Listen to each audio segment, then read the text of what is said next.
I am one of the founders of one of the first medical cannabis dispensaries, legal medical cannabis dispensaries in the state of Maryland, and I'm the youngest African-American woman to own a dispensary in the United States. You know, that's still very surreal for me to say out loud because it wasn't something that I was striving for when I began on this journey. It wasn't something a title that I was looking to get. So this platform that I've been given as the youngest dispensary owner, it gives me a way to show others inspiration, a way to show others that they can reach for dreams that are a little bit outside of the box, that may seem unattainable. It doesn't matter how old you are, what you look like, how much money you have, you can still get there. So I'm very appreciative of this platform that's been given to me. I get the question all the time. How did you do it? How did you get there? I want to do the same thing. I want to open up a dispensary.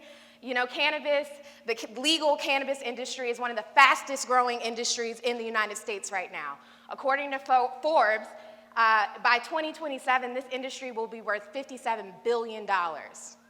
How many millionaires, how many African-American millionaires are we going to make in this industry? I hope it's a lot. And my family, hopefully, will be one of them. That's why I got here. But I'll tell you, it wasn't, people ask me all the time, how did you do it? I want to be just like you. Those aren't the right questions.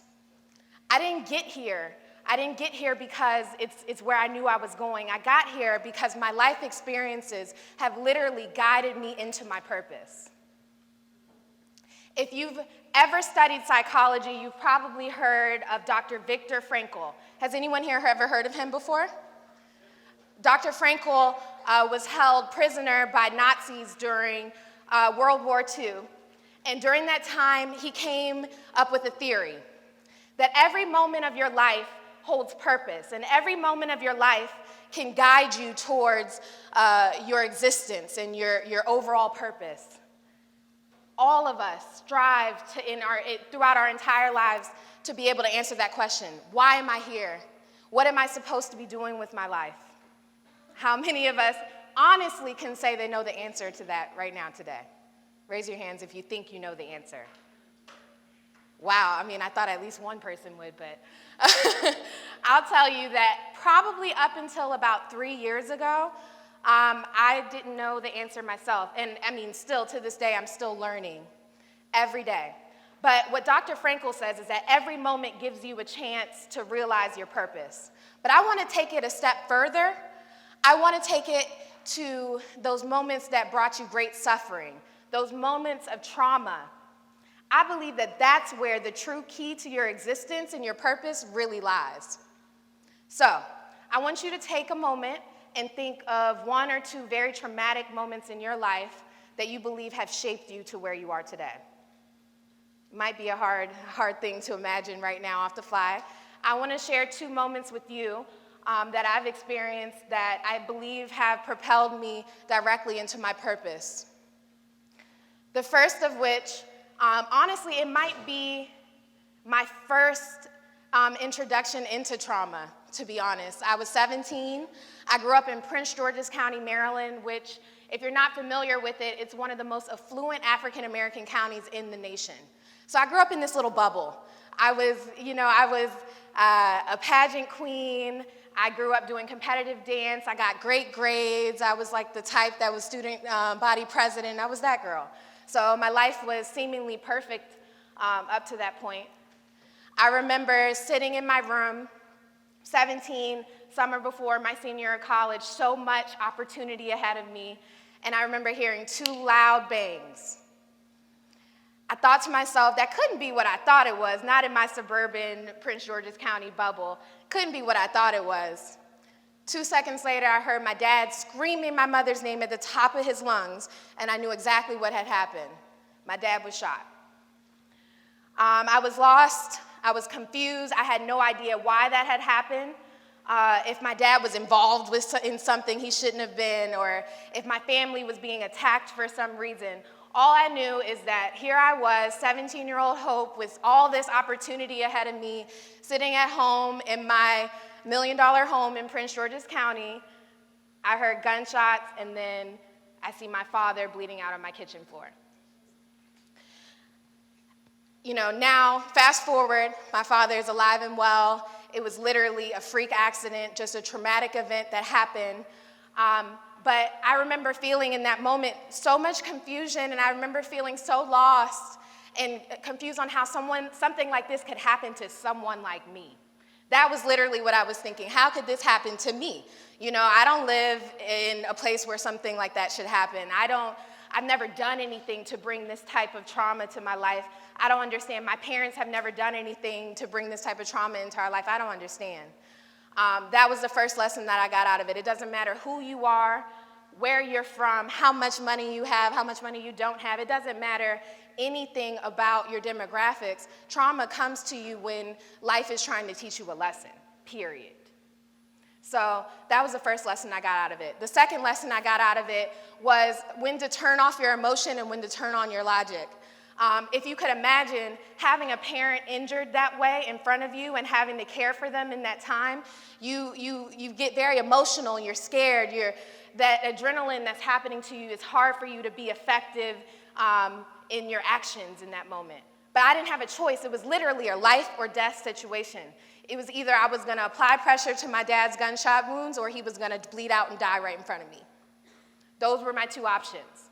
I've applied that same level of being tenacious and relentless pursuit into my business acumen, and I believe that that's part of the reason why I'm here today. Those two, that experience really brought my family closer as well. It brought us all into a place where we were much more thankful of the things that we've been given, and I believe that we were much more inspired to give back to others. I believe that without that event, I wouldn't have felt as though I had the opportunity to make large impact because I was just a normal, entitled, privileged girl. I think when that event happened, that brought me back to reality and let me know that I'm just like everybody else and that I have a message to share to everyone else. The second event, not nearly as traumatic, but almost even more impactful in changing the course of my life. The second event that changed my life, I just recently graduated from Spelman College, had spent my entire 4 years working towards a career in investment banking, had landed a job here in Atlanta at an investment bank, was doing great. I felt on top of the world. And then 9 months in, I lost my job. And I remember feeling sad. I remember feeling embarrassed. I remember feeling ashamed. I didn't know how to bounce back from that. I remember feeling as though my job was my purpose. So when I lost that, I was knocked back down. Who are you, Hope? What are you here to give?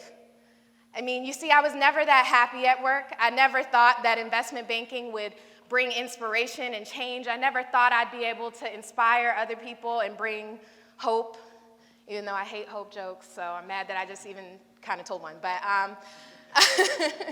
I would never do that with investment banking. I was never going to be able to inspire the change that I really deep down in my heart always wanted to, doing investment banking. However, it was comfortable. A lot of us stay in jobs that are comfortable because, we got to pay our bills. We got to get through life. And that's what I was doing. When I lost my job, I was forced to take a hard look at myself, to ask myself, what is it that you want to do in life? What type of impact do you want to make on the world?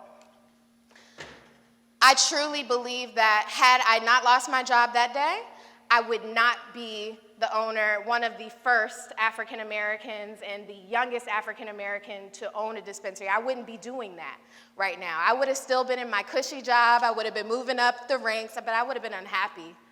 I would have been unfulfilled, and I would have been one of those people who, when I left this earth, I would say, I didn't really make a big impact. Yeah, I might have made a lot of money. Yeah, I might have been comfortable. Everything was cushy, but I didn't make a big impact. What I do now, I feel like my purpose, every day things just kind of fall into place. I don't have to try too hard. Yes, I work hard. I work so hard. But things just fall into place for me. When I want something to happen, it's almost like I pray about it, and then it just, literally, I'll get a phone call, and it just happens. That's how I know I'm walking in my purpose. But it took tragic moments for me to get there. So I challenge you today, like Dr. Frankel says, every moment has opportunity to reach a moment of meaning and that gives you purpose. But I really believe that those moments of tragedy, the moments that we try and sweep under the rug and forget about, ignore because they're too painful or they're shameful or you're embarrassed of them, I believe that those moments, those are the moments that will directly take you to your purpose. Thank you.